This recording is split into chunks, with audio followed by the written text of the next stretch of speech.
ഇതിൻ്റെ അകത്ത് കാരണം മനസ്സിലാവുന്നില്ല. ഇപ്പോൾ ഒരു 4 സിനിമയ്ക്ക് അനുമതി തന്നപ്പോഴും എന്ത് കാരണങ്ങളാൽ അത് ബാൻ ചെയ്തെന്നോ ഇപ്പോൾ എന്ത് കാരണത്താൽ അത് തിരിച്ചു തരുന്നോ പറയുന്നില്ല. അതാണ് പ്രധാന കാര്യം. ഇപ്പോൾ ബീഫ് എന്ന് പറയുന്ന സിനിമ ഇപ്പോൾ അനുമതി തന്നു എന്നാണ് പറയണത്. അപ്പോൾ ഇപ്പോൾ അമളി പറ്റിയെന്നാണ് എനിക്ക് മനസ്സിലായി തോന്നുന്നത് അവർക്ക്. കാരണം ബീഫ് എന്ന് അവരുദ്ദേശിച്ചത് ആ അർത്ഥത്തിലല്ല ശരിക്കും സിനിമയിൽ ബീഫ് എന്ന് പറയുന്നത്, ബീഫി എന്നുള്ള അർത്ഥത്തിലാണ്.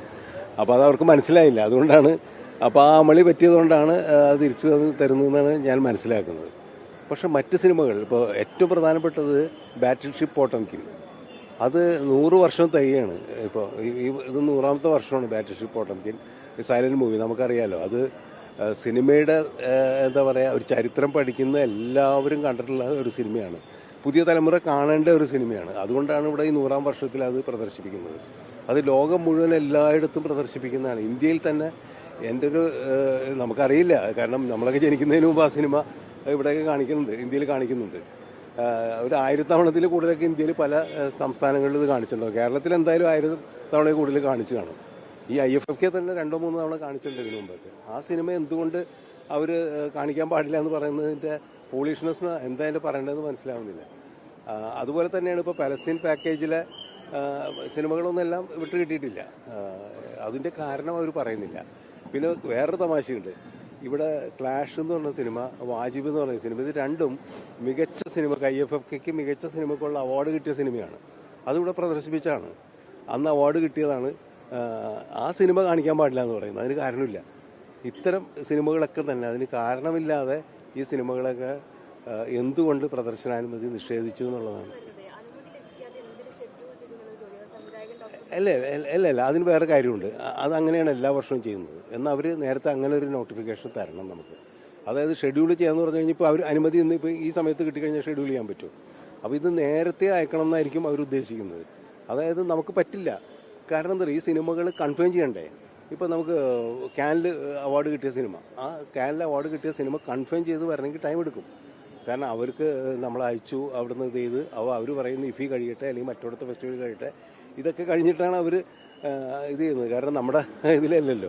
അപ്പോൾ ഇത്തരം സിനിമകളൊക്കെ തന്നെ കൺഫേം ചെയ്യാന്നുള്ളതാണ് ഏറ്റവും പ്രധാനപ്പെട്ടത്. ഇപ്പോൾ നേരത്തെ കൺഫേം ചെയ്തിട്ടുള്ള സിനിമകൾ എന്ന് പറഞ്ഞാൽ കോമ്പറ്റീഷൻ സിനിമകളാണ്.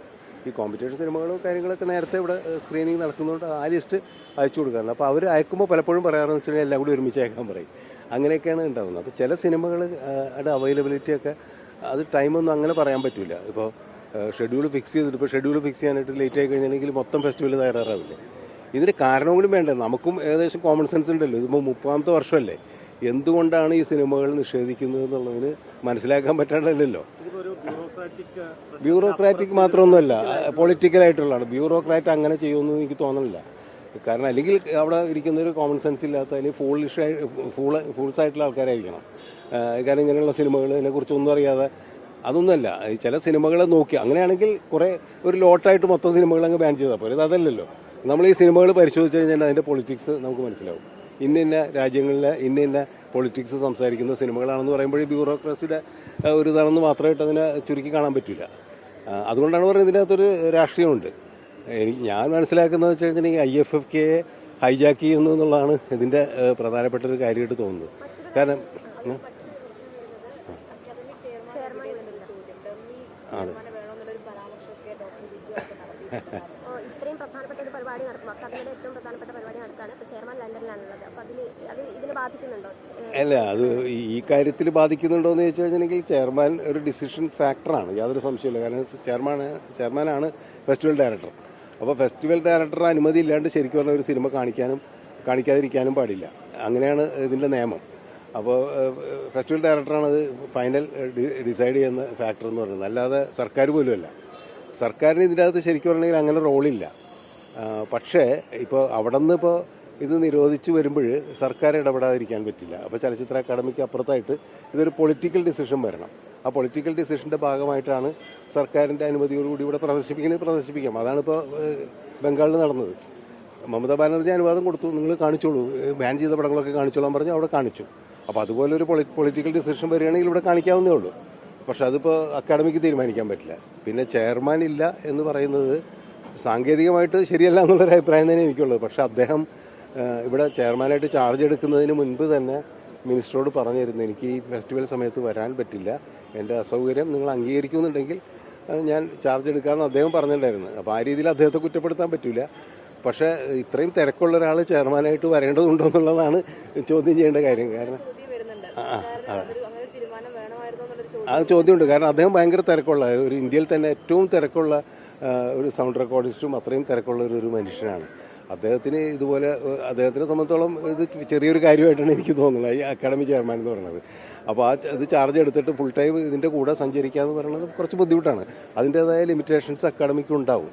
അപ്പോൾ ഒരു എന്താ പറയുക, നിങ്ങൾക്കൊക്കെ അറിയാമല്ലോ, നമ്മളൊക്കെ ചെയർമാൻ ഇതിനു മുമ്പൊക്കെ ചെയർമാന്മാരായിരുന്നവരൊക്കെ തന്നെ എല്ലാ ഫെസ്റ്റിവലിലും അവരുടെ സാന്നിധ്യം ഉണ്ടായിരുന്നു. ഒരിക്കലും ഒരു ഫെസ്റ്റിവലിന് പോലും ചെയർമാൻ്റെ സാന്നിധ്യം ഇല്ലാതെ ഇതുവരെ ഒരു ഫെസ്റ്റിവൽ ഇവിടെ നടന്നിട്ടില്ല. അടൂർ സാറുണ്ടായപ്പോഴും ഷായ് സാറുണ്ടായപ്പോഴും ഒക്കെ അങ്ങനെ തന്നെയായിരുന്നു. ഇവൻ പ്രിയദർശൻ ഏറ്റവും തിരക്കുള്ള സംവിധായകനാണ്, അദ്ദേഹം പോലും ഫെസ്റ്റിവലിന് വരാതിരുന്നിട്ടില്ല. അപ്പോൾ അങ്ങനെയൊക്കെയുള്ള ഇല്ലല്ലോ, വ്യക്തിപരമായിട്ടുള്ള കാര്യങ്ങൾക്ക് ഇവിടെ പ്രസക്തി ഇല്ലല്ലോ. കാരണം സർക്കാരിൻ്റെ ഡിസിഷനാണ്, അതിനിപ്പോൾ നമുക്കൊന്നും ചെയ്യാൻ പറ്റില്ല. പക്ഷേ അദ്ദേഹത്തിൻ്റെ അസൗകര്യം നമ്മൾ മനസ്സിലാക്കണം. സെയിം ടൈം നമ്മൾ ഇവിടുത്തെ ഒരു ഈ പറയുന്ന ഒരു ഡിസിഷൻ എന്നൊക്കെ പറഞ്ഞാൽ ഇമ്മീഡിയറ്റ് ആയിട്ട് വരേണ്ടതാണ്. അപ്പോൾ അത് ഒരു ലാക്കിംഗ് ആണെന്നാണ് എനിക്ക് തോന്നുന്നത്. സർക്കാർ ഈ പൊളിറ്റിക്കലി ഒരു ഡിസിഷൻ എടുക്കണം എന്നൊരു അഭിപ്രായമുണ്ടോ ഈ പ്രദർശിപ്പിക്കാൻ? അതെനിക്കുണ്ട്. കാരണം എന്താ പറയുക, സർക്കാർ കുറച്ച് ബോൾഡായിട്ട് ഈ കാര്യങ്ങളിൽ ഡിസിഷൻ എടുത്തില്ലെങ്കിൽ നാളെ ഇനി എന്ത് സംഭവിക്കും എന്നുള്ളത് നമുക്ക് ആലോചിച്ചറിയാൻ പോയിട്ടു. ഇപ്പോൾ PMCയുടെ കാര്യമൊക്കെ നമുക്കറിയാലോ. അത് നമ്മൾ നിർബന്ധമാക്കുകയാണ് സെൻട്രൽ ഗവൺമെൻറ്. അതുപോലെ ഇനി ഇന്ന സിനിമകൾ ഇവിടെ പ്രദർശിപ്പിച്ചാൽ മതി എന്നുള്ള രീതിയിലേക്ക് തിട്ടൂരം വന്നു കഴിഞ്ഞാൽ വലിയ ബുദ്ധിമുട്ടല്ലേ. കാരണം അതിലേക്കാണ് പോകുന്നത്. ഇപ്പം നമ്മൾ ഇഫിയിലേക്കുള്ള സിനിമകളുടെ സ്വഭാവം പരിശോധിച്ചാൽ നമുക്ക് മനസ്സിലാകും. മുമ്പ് ഇഫി ഇങ്ങനെ ആയിരുന്നോ? അല്ലല്ലോ. നിങ്ങളൊന്ന് ആലോചിച്ച് നോക്കൂ, 2014 മുമ്പ് international film festival of India എന്താണെന്നുള്ളത് നിങ്ങളതിൻ്റെ ഹിസ്റ്ററി ഒന്ന് പഠിച്ചു നോക്ക്. ഇപ്പോൾ എങ്ങനെയാണ് ഫെസ്റ്റിവൽ നടക്കുന്നത് നിങ്ങൾ ആലോചിച്ച് നോക്കും. പ്രോപ്പഗാൻഡ സിനിമകളൊക്കെ തന്നെയാണ് അവിടെ ഈ ഇൻ്റർനാഷണൽ ഓഡിയൻസിൻ്റെ മുമ്പിൽ പ്രദർശിപ്പിക്കുന്നത്. അതിൻ്റെ ഭാഗമായിട്ട് നമുക്കറിയാമല്ലോ, ഇപ്പോൾ 2 വർഷം മുമ്പ് ഇസ്രായേലിൽ നിന്ന് വന്ന ജൂറി ചെയർമാൻ എന്ത് മോശം സിനിമയാണ് ഞങ്ങളുടെ മുമ്പിൽ കാണിക്കുന്നതെന്നുള്ളതെ പറ്റി പറഞ്ഞ് നമുക്ക് എല്ലാവർക്കും അറിയാവുന്നതാണ്, കാശ്മീർ ഫയൽസിനെ കുറിച്ച്. അപ്പോൾ അത്തരം കാര്യങ്ങളൊക്കെ തന്നെയാണ് അവിടെ നടക്കുന്നത്. അതുപോലെ തന്നെ ഈ ഫെസ്റ്റിവൽ പ്രോപ്പഗാൻഡ സിനിമകളെ കൊണ്ട് ഫില്ല് ചെയ്യണമെന്ന് പറഞ്ഞു കഴിഞ്ഞിട്ടുണ്ടെങ്കിൽ അത് ഇവിടുത്തെ മലയാളികൾ, പ്രബുദ്ധരായ മലയാളികൾ അനുവദിച്ചു കൊടുക്കില്ല എന്നാണ് എനിക്കതിനെക്കുറിച്ച് പറയാനുള്ളത്.